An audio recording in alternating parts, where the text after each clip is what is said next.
تین دعائیں ایسی ہیں جن کو پڑھنا اپنی زندگی کا معمول بنائے، ان کے فوائد، ان کے فضائل، ان کی برکات اور ان کے کمالات زندگی میں بہت زیادہ ضروری ہیں، اور آج کے فتنوں کے دور میں ان کی برکات ہماری زندگی کی، ہمارے دن رات کی اشد ضرورت ہے۔ حدیث میں آتا ہے جو شخص نماز فجر کے بعد 3 مرتبہ سبحان اللہ العظیم و بحمدہ پڑھیں، سبحان اللہ العظیم و بحمدہ، سبحان اللہ العظیم و بحمدہ، سبحان اللہ العظیم و بحمدہ، جو پڑھے گا وہ 3 بیماریوں سے محفوظ رہے گا، اندھا نہیں ہوگا، کوڑ جلدی بیماریاں نہیں ہوں گی، اس کو جلد کی کوئی بیماری نہیں ہوگی، معذور نہیں ہوگا، فالج نہیں ہوگا۔ انسان ساری زندگی ایک دعا کرتا ہے، مولا بستر چارپائی کا محتاج نہ کرنا، کسی بندے کا محتاج نہ کرنا، منجے اور بندے کسی کا محتاج نہ کرنا۔ جو شخص فجر کی نماز کے بعد، جیسے کہ تسبیح خانے میں اس کا اہتمام اس لیے کرایا جاتا ہے کہ یہ ہماری طبیعتوں، مزاجوں، بولوں اور جذبوں میں آ جائے اور ہم اس کو روزانہ پڑھنے والے بن جائیں اور روزانہ پڑھنا اس کو اپنا معمول بنائیں، سبحان اللہ العظیم و بحمدہ، سبحان اللہ۔ اور ایک اور حدیث میں ہے کہ 2 کلمے ایسے ہیں جو اللہ کو بہت محبوب ہیں، زبان پر ہلکے ہیں، اعمال میں بہت وزنی ہیں، ترازو میں بہت وزنی ہیں، اور وہ 2 کلمے کیا ہیں؟ سبحان اللہ العظیم و بحمدہ۔ اور آقا کا فرمان ہے، جس نے کہا سبحان اللہ العظیم و بحمدہ، اس کے لیے جنت میں کھجور کا ایک درخت لگ گیا، اور جس کے لیے لگا تو پھر وہاں جائے گا، کھائے گا۔ لگا میرے لیے، کھائے کوئی اور۔ سوچیں، جنت میں کھجور کا درخت لگا ہے تو اللہ پاک پھر اپنی رحمت اور قدرت کاملہ سے اس کو بھیجے گا اور وہ انشاءاللہ کھجور کھائے گا۔ یہ دعا اس لیے پڑھتے ہیں، ایک تو بیماریوں سے حفاظت، اندھے پن سے حفاظت، معذوری سے حفاظت، جلدی بیماریوں سے حفاظت۔ ایک تو اس لیے پڑھتے ہیں، اور ایک اس لیے پڑھتے ہیں کہ اس کے ایک دفعہ پڑھنے سے جنت میں اللہ کھجور کا ایک درخت لگا دیتا ہے۔ اور سنیں، رسول اللہ صلی اللہ تعالی علیہ وسلم نے فرمایا، جو شخص بھی سبحان اللہ العظیم و بحمدہ ایک دن میں 100 مرتبہ پڑھتا ہے تو اللہ اس کے گناہ مٹا دیتے ہیں، چاہے گناہ سمندر کی جھاگ کے برابر کیوں نہ ہو۔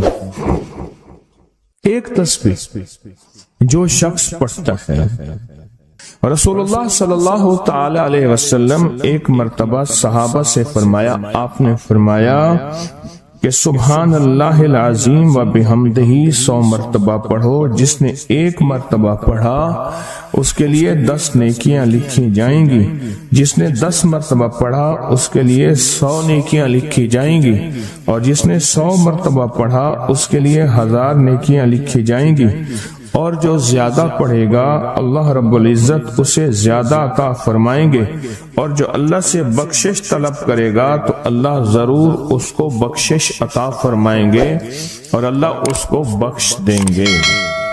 ایسی طاقتور دعا ہم روزانہ رمضان میں بھی اور رمضان کے بعد بھی۔ تو کون سی دعا پڑھنی آج کے بعد؟ سبحان اللہ العظیم و بحمدہ۔ کیا پڑھنا؟ یہ دعا روزانہ کو اپنے معمولات میں، اپنی تسبیحات میں، اپنے معمولات میں، اپنی عادت اور عبادت میں شامل کر لیں۔ تو انشاءاللہ فائدہ، نفع اور بہت زیادہ۔ ایک اور دعا ہم پڑھتے ہیں، اللہم اجرنا من النار۔ اچھا، اپنی ذات کے لیے اکیلے پڑھیں تو اللہم اجرنی من النار، اگر مجمع کے لیے اکٹھا پڑھیں تو اللہم اجرنا من النار۔ فرمایا حدیث میں ہے کہ جس شخص آپ ایک دفعہ فجر کی نماز سے فارغ ہوں تو کسی سے بات کرنے سے قبل اللہم اجرنا من النار، اے اللہ مجھے آگ سے بچا لے، پڑھ لیں، تو فرمایا اگر اس دن اس کو موت آ گئی تو اللہ اس کو آگ سے بچائے گا۔ اور جو مغرب کی نماز کے بعد پڑھے گا، مغرب کی نماز کے بعد، تو اللہ پاک اگر اس کو موت آ گئی تو اسی رات اس کو اللہ پاک آگ سے بچائیں گے، آگ سے۔ اور حدیث میں آتا ہے جب تم فجر کی نماز پڑھو، فارغ ہو جاؤ، تو یہ دعا 7 مرتبہ پڑھو۔ کون سی دعا؟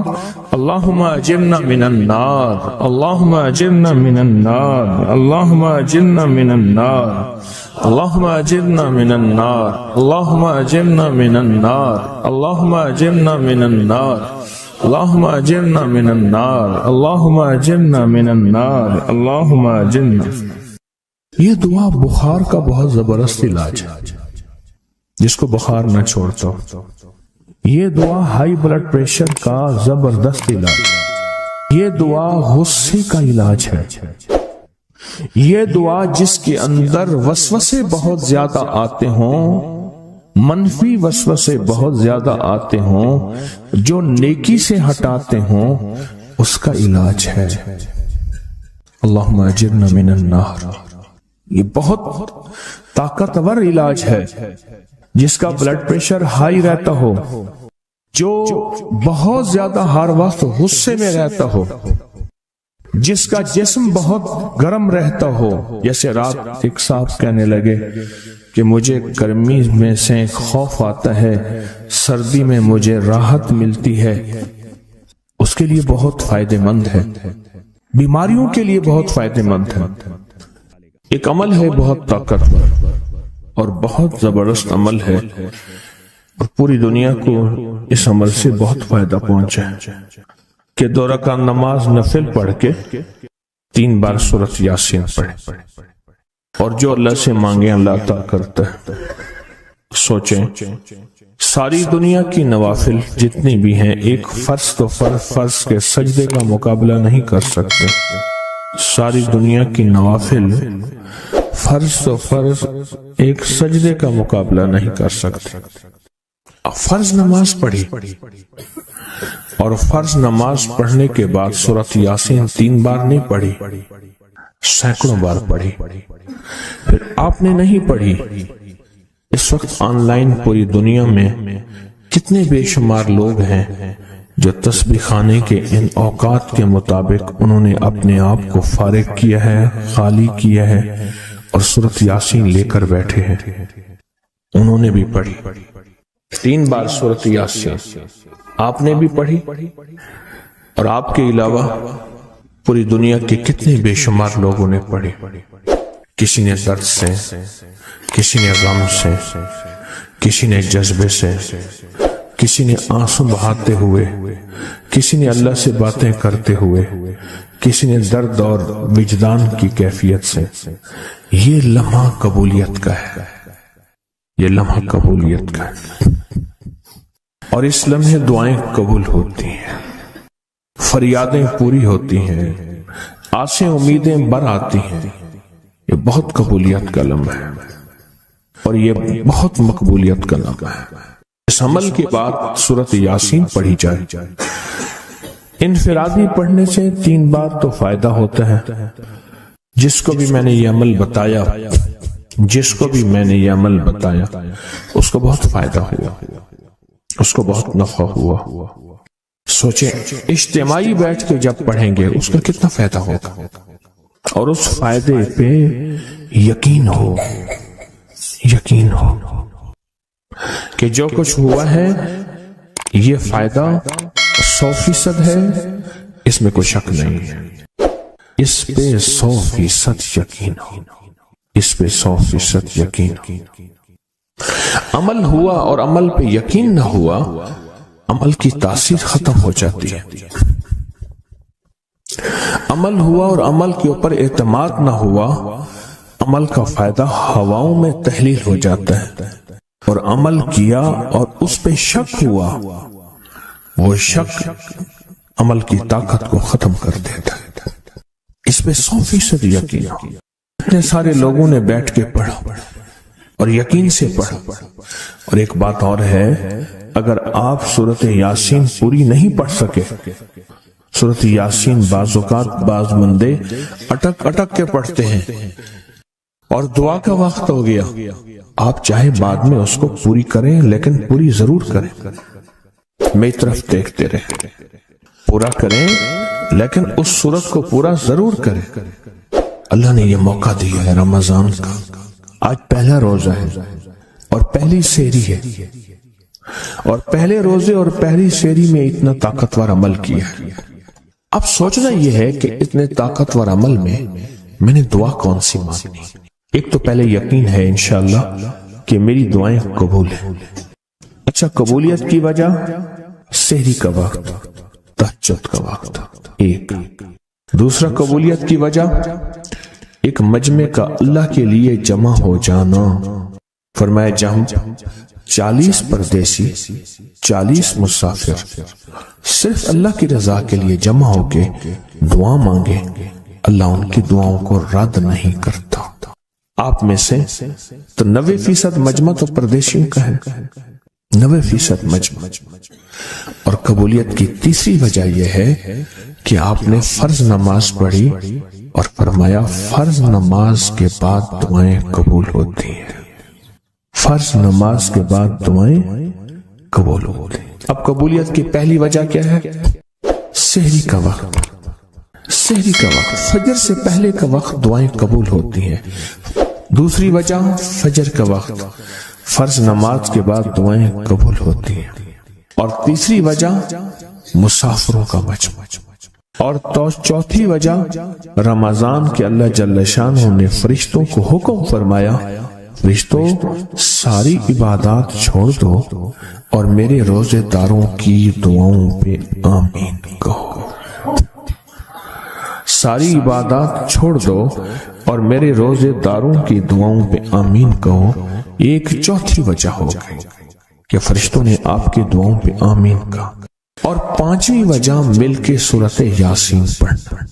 مل کے سورۃ یاسین، فرمایا سورۃ یاسین ہر تنگی سے نکالتی ہے، ہر مشکل سے نکالتی ہے، ہر ناکامی کا علاج ہے، ہر پریشانی کا علاج ہے اور ہر ناممکن کا علاج ہے. اور فرمایا سورۃ یاسین مردوں کو بھی نفع دیتی ہے اور زندوں کو بھی نفع دیتی ہے.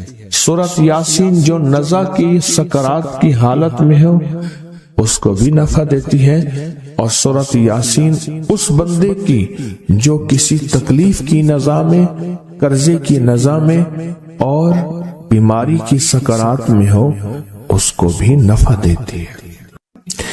قبولیت کے اوقات، قبولیت کے لمحات، اور اس میں بیٹھ کے اللہ سے مانگنا. اب مانگنا کیا ہے؟ یہ تو یقین ہو گیا کہ انشاءاللہ ہماری آج کی یہ محفل، آج کا یہ بیٹھنا، آج کا یہ پڑھنا اور آج کا اللہ کی بارگاہ میں یہ حاضری دینا 100% انشاءاللہ قبول ہے. کوئی شک تو نہیں؟ کیوں اللہ والے میری طرف دیکھیں، سونے کی حالت یہ ختم کریں. یقین کامل ہے، پھر مانگیں کیا؟ سوچنا. جب سخاوت کی سخی کی سخاوت موجوں پہ ہو، عروج پہ ہو، پھر مانگیں کیا؟ یہ سب سے اہم چیز ہے. تو وہ چیز مانگیں جو اللہ کے خزانے میں سب سے قیمتی ہے، وہ ہے ایمان. سب سے قیمتی، اور وہ سب کو نہیں دیتا. مال مال سب کو دیتا ہے، اپنے نہ ماننے والوں کو بھی اور اپنے ماننے والوں کو بھی، اپنے دوستوں کو بھی، بلکہ اپنے دشمنوں کو زیادہ دیتا ہے، زیادہ دیتا ہے۔ مال اپنے دشمنوں کو زیادہ دیتا ہے اور بعض اوقات اپنے دوستوں کو بھی زیادہ دیتا ہے، جیسے انبیاء میں سے حضرت سلیمان، حضرت داؤد، حضرت یوسف علیہ السلام، جیسے صحابہ میں حضرت عثمان غنی، عبد الرحمن بن عوف اور بے شمار صحابہ، اولیاء میں سے حضرت پیران پیر شیخ عبد القادر جیلانی اور بڑی بڑی ہستیاں۔ اللہ اس لیے دیتا ہے کہ یہ مومن یہ نہ سمجھے، تو سب سے پہلی چیز جو اللہ سے مانگنی ہے وہ ایمان مانگنا ہے۔ ساری دنیا مل گئی، سارا مال مل گیا، ساری حکومتیں اور ساری چیزیں ملی، ایمان نہ ملا تو ہم گھاٹے میں رہ گئے۔ ہمارا سودا گھاٹے کا سودا تھا، ایمان نہ ملا۔ اللہ سے سب سے پہلے ایمان مانگنا۔ جو بندہ ساری عمر جو چیز مانگتا ہے، غور سے دیکھنا، غور سے سمجھنا، ساری عمر جو چیز مانگتا ہے، جو بندہ ساری عمر جو چیز مانگتا ہے، ساری عمر جو چیز مانگتا ہے، جو بندہ ساری عمر جو چیز مانگتا ہے، اگر نہ ملی، اللہ سچی طلب کی بنیاد پہ آخری وقت میں وہ چیز عطا فرماتے ہیں۔ حضور سرور کونین صلی اللہ تعالی علیہ وسلم کا فرمان ہے، انس بن مالک کی روایت ہے کہ لوگوں سنتے ہو جو شخص کسی چیز کے سے متعجب ہو کر سنے، غور سے سنے۔ انہوں نے فرمایا لوگوں سنتے ہو جو کسی شے سے متعجب ہو کر لا الہ الا اللہ کہتا ہے، اللہ ہر حرف کے مقابلے میں ایک ایک درخت پیدا کر دیتے ہیں جس کے اتنے پتے ہوتے ہیں جتنی دنیا میں دن، اور ہر پتا اس کی قیامت تک کے لیے اس کے لیے مغفرت کرتا ہے اور تسبیح پڑھتا ہے۔ متعجب ہوا، ہاں لا الہ الا اللہ، اچھا فلاں جیت گیا، واہ لا الہ الا اللہ، فلاں ہار گیا، اچھا فلاں بندے کے ساتھ یہ ہوا، فلاں واقعہ یہ ہوا۔ متعجب ہو کے کیا پڑھا؟ لا الہ الا اللہ، بس اتنا سا لفظ پڑھا، اور اتنے سے لفظ پڑھنے پہ اب وعدے سوچیں، کیا وعدے ہیں؟ میں کہ اللہ ہر حرف کے بدلے میں، اب لا الہ الا اللہ، اب اس کے جتنے حرف ہیں آپ گن لیں، ہر حرف کے بدلے میں اللہ کیا کرتا ہے؟ ایک درخت پیدا کرتا ہے، اور اس کے پتے کتنے ہیں؟ تو معلوم ہوا کہ درخت کتنا بڑا ہے، بڑا ہوگا تو اتنے پتے ہوں گے، جتنے پتے جتنے دنیا میں دن۔ جب سے یہ دنیا بنی ہے کتنے دن ہوں گے؟ سال میں 365 دن ہیں۔ دنیا بنے کو کتنے لاکھ سال کہتے ہیں؟ کوئی 5 کہتا ہے لاکھ سال، کوئی 6 سال کہتا ہے، کوئی لاکھ، پتہ نہیں کتنے لاکھ اندازے ہیں۔ اتنے دن ہیں، خربوں سے خربوں نیکیاں، خربوں سے خربوں نیکیاں اسی وقت بیٹھ کے یوں سمولی، ایک منٹ میں جتنے دنیا میں دن ہیں۔ اور پھر وہ درخت، آگے سنیں، وہ درخت اس کے لیے قیامت تک مغفرت چاہتا ہے، اور وہ تسبیح پڑھتا ہے، اور اس تسبیح کا سارا ثواب اسی کو جاتا ہے۔ ایک بابا جی تھے، ان کی قوم عالیوان قوم ہے، عالیوان کہتے تھے، نام یاد نہیں۔ میں نے بابا جی سے پوچھا، میں کہ بابا جی کاروبار آکے جھانبا، ایک مخصوص لفظ ہے ان کا۔ میں نے کہا آپ کیا کاروبار کرتے ہیں؟ آکے جھانبا مارتا ہوں۔ جھانبا اصل میں کہتے ہیں درخت کا ایک بہت بڑا لڑا اور شاخ ہو، اس کو جب گھسیٹیں گے تو اس کے ساتھ پتے، چیزیں، شاخیں، تنکے، بہت سی چیزیں اکٹھی ہو کے، سمجھ گیا نا، اس کے ساتھ آتی ہیں، اس کو آپ گھسیٹتے جائیں، جو کچھ دھاگا پڑا ہے، رسی پڑی ہے، شاپر پڑا ہے، لفافہ پڑا ہے، اسی کے ساتھ سمیٹتے آئیں گے، تو وہ بہت سی چیزیں ساتھ لے آتا ہے۔ میں نے اس سے پوچھا کاروبار کیا ہے؟ کہہ رہا بس میں جھانبا بنے نا، بس والا نے بات، وہ جھانبا کیا تھا؟ وہ 3 چیزیں بیچتا تھا بازار کے ایک کونے سے دوسرے کونے تک. دانتن نہیں ہوتا یہ خواتین، اس کے گلے میں ہوتا تھا، ساتھ ایک قطر ہوتا تھا، ایک وہ بیچتا تھا. دوسرا عطر ہوتا تھا جس کو بارے کہتا کپڑا پھٹ ونجے خوشبو نہ ونجے، اس کے بعد میں الفاظ تھے کپڑا پھٹ جائے خوشبو نہ جائے. تیسرا کوئی سرما تھا وہ بیچتا تھا. شہر کے دروازے ایک بازار کے چلتے پھرتے ایسے، اس کو وہ جھامبا کہتا تھا. وہ کہتا تھا بس تھوڑی دیر کام کرتا ہوں روزی بن جاتی ہے، میں آتا ہوں. یہ ایک دفعہ جو کلمہ پڑا اس پہ اتنا بڑا جھامبا لگا، متعجب ہو کر تعجب میں آ کے ایسی تعجب، اچھا لا الہ الا اللہ. اللہ پاک فرماتے ہیں جا تیرے ہر حرف کے بدلے. لا الہ الا اللہ کے کتنے الفاظ ہیں؟ 12 تقریباً کہہ رہے ہیں آپ، کوئی مجھے 100% بتائے. 12 اگر 12 بھی ہے تو ایک 12 پہ ہر حرف پہ کتنے درخت؟ ایک درخت. اور درخت کتنا بڑا؟ اتنا بڑا کہ اس کے پتے اتنے ہیں جتنے کائنات کے دن ہیں. عدد خلقہ ورضا نفسہ وزینت عرشہ ومداد کلماتہ. جی 12 اس کے حرف ہیں. تو آپ نے تو بیٹھے بیٹھے کمائی کر لی. یہ مومنانہ مزاج ہے. مومن چلتے چلتے اپنی آخرت کی کمائی کرتا جاتا ہے، چلتے چلتے اپنی آخرت اپنی دنیا. اچھا پھر ایک اور فائدہ ہوگا، جتنی اس کے لیے درخت پتے تسبیحاں کریں گے اتنا اس کی نیکیوں میں اضافہ ہوگا، اور جتنا نیکیوں میں اضافہ ہوگا اس کی رحمتوں کے یہ نور میں آتا جائے گا، اور جتنا نور میں آتا جائے گا اس کی بلائیں آفتیں مصیبتیں ٹلتی جائیں گی. اور جن بلاؤں آفتوں مصیبتوں کو جادو جنات نظر بد بیماریاں تکلیفیں حادثات گلیاں بند ہونا راہیں بند ہونا رزق بند ہونا صحت بند ہونا مشکل، یہ سب ایسی ٹلتی اور کٹتی اور ہٹتی جائیں، ایسی ہو جائیں. فرمایا کہ ایک شخص نے عرفات میں وقوف کیا، اس کے ہاتھ میں 7 کنکریاں تھی. اس نے کنکریوں سے مخاطب ہو کے کہا اے کنکریوں تم میری گواہ ہو اس بات کی کہ اللہ کے سوا کوئی معبود نہیں اور اس کے محمد صلی اللہ علیہ وسلم اللہ کے رسول ہیں. اپنے ہاتھ سے انہیں پھینک دیے. اس رات دیکھتا ہے کہ قیامت قائم ہے، اس کے گناہ نیکیوں سے زیادہ ہیں، اور پر خدا نے اس کو دوزخ میں لے جانے کا حکم دیا. لیکن دیکھا تو ان کنکریوں نے دوزخ کے دروازے بند کر دیے. سارے دوزخ کے محافظ کارکن جمع ہو گئے ایک پتھر کو ہٹانے پہ، پر وہ کنکریوں کا پتھر اتنا بڑا پتھر بن گیا کوئی ہٹا ہی نہیں سکتا، اور عاجز آ گئے. پھر لوگ اس کو عرش کے نیچے تک پکڑ کر لے گئے. یہ پتھر بھی سفارش کرتے ہوئے اس کے پیچھے پیچھے ہو لیے.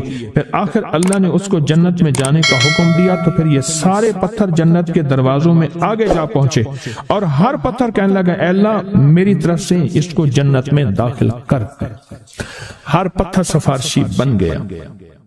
ہے کہ جو بندہ سارا دن ذکر کرتا ہے، جو درخت ہوتا ہے وہ اس کے لیے قیامت کے دن گواہی دے گا، پہاڑ ہے وہ گواہی دے گا، پتھر ہے وہ گواہی دے گا، زمین ہے وہ گواہی دے گا. حتیٰ کہ یہاں تک فرمایا کہ وہ پہاڑ جھومتا ہے، وہ جگہ جھومتی ہے جہاں اللہ کا ذکر ہوتا ہے اور جھومتی ہے، اور دوسرے پہاڑوں دوسری جگہوں پہ فخر کرتی ہے کہ مجھ پہ وہ بندہ آیا ہے جو اللہ کو یاد کر رہا ہے. حتیٰ کہ جو بندہ اللہ کو یاد نہیں کرتا چیونٹیاں اس کی منتیں کرتی ہیں، کیڑے مکوڑے سانپ مچھلو مچھلیاں اس کی منتیں کرتی ہیں اللہ کو یاد کر لے ورنہ عذاب آئے گا. عذاب میں جہاں تو رگڑا جائے گا وہاں ہم بھی رگڑے جائیں گے. ایک بندہ وہ لوگوں کے سامان اٹھاتا تھا، اس کے پر خچر تھا، ایک جگہ سے دوسری جگہ لے جاتا تھا. نمازی نیک آدمی تھا، غریب مزدور تھا. ایک دفعہ ایک لولا لنگڑا بندہ آیا اور کہنے لگا مجھے اپنے خچر پہ بٹھا کے فلاں جگہ پہنچا دے، اتنے پیسے تجھے دوں گا. پیسے بھی معقول تھے. اس نے خیر اس کو پکڑا، سہارے سے بٹھایا. چلتے چلتے نا 2 راہیں آ گئے. 2 راہیں، ایک راہ وہ تھی جہاں ساری دنیا جاتی تھی، ایک راہ وہ تھی جو سنسان تھی. وہ معذور آدمی کہنے لگا اس سنسان راستے کی طرف چل. سنسان راستہ. انہیں کہ میں تو ادھر سے جاتا ہوں، میرا معمول تو ادھر ہے، میں تو ادھر نہیں جاؤں گا. انہیں مجھے راستے کا پتہ ہے، تو چل، یہاں سواری کا گھاس بھی ملے گا، پانی بھی ملے گا، اور راستہ بھی بالکل مختصر ہے۔ انہوں نے کہا ٹھیک ہے۔ آگے گئے تو وہ ایک وحشتناک جنگل آیا، اور وہ جو بندہ تھا معذور وہ ایک دم خچر سے اترا، اور وہ ٹھیک ٹھاک تھا، اس نے خنجر نکالا اور اس کو قتل کرنا چاہا۔ تو اس نے کہا مجھے قتل نہ کر، تیرا مقصد مال ہے، چیزیں ہیں، مجھے چھوڑ دے۔ انہوں نے کہا نہیں، میرا اصول ہے، یہ دیکھ لوگوں کی کھوپڑیاں پڑی ہیں ہاں، میرا اصول ہے، میں پہلے بندہ مارتا ہوں پھر اس کا سامان لیتا ہوں، میرا اصول ہے۔ اس نے کہا کہ نہ کر منتیں کی انہوں نے۔ اچھا اس نے کہا مجھے 2 نفل پڑھنے دے۔ ہنس کے کہنے لگا اور بھی بڑے آئے تھے 2 نفل پڑھنے والے، تو بھی پڑھ لے۔ اب یہ 2 نفل کے لیے کھڑا ہوا، اوپر ظالم خنجر لے کے تقاضا کر رہا کہ جلدی کر، میں نے تمہیں قتل کرنا ہے، میرا اصول ہے۔ اسے کچھ سمجھ نہیں آ رہی، تو ایک دم اس کے اندر منہ میں زبان آئی، امن یجیب المضطر اذا دعا۔ ایک دم یہ آیت آئی، کون ہے جو بے چین دلوں کی دعاؤں کو سننے والا ہے؟ کون ہے جو بے چین دلوں کی دعاؤں پہ پہنچنے والا ہے؟ کون ہے جو بے چین دلوں کی دعاؤں کو قبول کرنے والا ہے؟ بس یہ آیت کہی اور نفل بس پڑھ ہی رہا تھا تو وہ تقاضا کیا، اس کا خنجر بڑھنے لگا تو ایک آواز آئی، رک جاؤ۔ آسمانوں سے آواز آئی، رک جاؤ، کڑکدار خوفناک آواز تھی۔ تو یہ جو خچر سوار تھا یہ رک گیا، پھر آگے بڑھنے لگا، پھر دوسری بار آواز آئی، رک جاؤ، پھر بڑھنے لگا۔ ایک گھوڑدار آیا، ایک گھوڑ سوار آیا، اس کے ہاتھ میں ایک غرض تھا، اس نے اٹھا کے اس کو مارا، اس ظالم اور قاتل کو، اور وہ گرا، اور جہاں وہ گرا تو وہاں آگ کے شعلے۔ اور وہ جب جانے لگا یہ کہنے لگا اب کون ہے؟ کہا میں اس آیت کا غلام ہوں، موکل ہوں، موکلات، اس آیت کا غلام ہوں، موکل ہوں۔ جب اس نے پہلی دفعہ یعنی میں فرشتہ ہوں، پہلی دفعہ اس نے تقاضا کیا، میں 7ویں آسمان پہ تھا، میں نے وہیں سے آواز دی، رک جا۔ جب دوسری دفعہ اس نے تقاضا کیا، میں پہلے آسمان پہ تھا، میں نے وہیں تقاضا کیا، رک جا۔ بس اس کے بعد پھر میں نے آپ کے اس کو مار دیا اور اس کو ختم کر دیا۔ اب بلائیں، اب بتائیں کہ ہم فرشتوں کو اپنی مدد کے لیے کیسے بلائیں؟ تاریخ بھری ہوئی ہے انسانیت کی، تاریخ بھری ہوئی ہے کہ فرشتوں نے انسانوں کی مدد کیسے کی اور ہر پل ہماری کیسے کر رہے ہیں۔ اگر حدیث میں آتا ہے، میرے آقا کا فرمان کا مفہوم ہے، اگر اللہ فرشتوں کو تمہاری حفاظت اور مدد کے لیے نہ بھیجتا تو اتنی بلائیں ہیں، اتنی بلائیں جو زمین پہ اور زمین کے خلاؤں میں اور زمین کے نیچے موجود ہیں، یہ تمہیں ٹکڑے ٹکڑے کر دیں، ریزہ ریزہ کر دیں، تہس نہس کر دیں۔ اتنی تو ہیں، اللہ فرشتوں کی حفاظت اللہ نے لگائی ہوئی ہے۔ اچھا ڈیوٹی بھی تو پہلے موجود ہے، ایک ہے نا ان کو نئی ڈیوٹیاں دینی ہے، ڈیوٹی تو پہلے موجود ہیں، تو کیوں نہ ان کو ایسا قرب، ایسا تعلق، ایسی ترتیب بنائیں کہ ڈیوٹی پہ تو پہلے سے موجود ہے، وہ ہماری مدد کو آ جائے۔ اللہ نے لگایا ہی ہماری مدد کو ہے فرشتوں۔ اچھا چلو ہماری مدد اور بتاؤ، ایک اور مدد پہ اللہ، اب یہ فرشتے فارغ ہونے والے ہیں تھوڑے دنوں کے بعد، اللہ کہے گا روزے دار کے لیے سارے فارغ ہو جاؤ۔ اب بتاؤ میرے روزے دار کے لیے فرشتوں سارے فارغ ہو جاؤ، کیوں؟ قیامت کی صبح سے لے کر جب تک کائنات بنی ہے قیامت تک فرشتہ کوئی رکوع میں ہے تو رکوع میں ہے، سجدے میں ہے کوئی تو سجدے میں ہے، قیام میں ہے تو کوئی قیام میں ہے، تسبیح میں ہے تو تسبیح میں ہے، کلمے میں ہے تو کلمے میں ہے، فرشتے لگے ہوئے ہیں۔ اللہ سارے فرشتوں کو فارغ کر کے کہتے ہیں فرشتے فارغ ہو جاؤ۔ یا اللہ کیا کریں؟ میرے روزے دار کی دعاؤں پہ آمین کہو۔ فرشتوں کو اللہ نے فارغ کر دیا، خدمت میں تو ویسے لگے ہوئے ہیں، خدمت میں۔ آج ایک کال پہ مضمون کھلا ہے مجھ پہ، آج کی کال آئی ہے، پتہ نہیں کسی ملک سے آئی ہے، اور انہوں نے کہا کہ آپ کے درس میں میں نے سنا تھا، اور جب بھی مشکل ہوتی ہے فرشتوں کو پڑھ کے ہدیہ کر تو میرے کام ہو جاتے ہیں۔ وہاں سے میرا پھر ڈیٹا آنا شروع ہو گیا، ایک کال کی وجہ سے آج کال آئی ہے۔ کال آئی آج۔ فرشتوں کو تو اللہ نے ویسے فارغ کر دیا، اور ان قریب یہ روزے داروں کے لیے رمضان آ رہا، ہفتے 10 دن میں، اور دیکھیں پھر فرشتے بالکل فارغ اور خوش قسمت روزے دار، اور اللہ پاک فرمائے گا فرشتے یا اللہ کیا کریں، اور فرشتے ان روزے داروں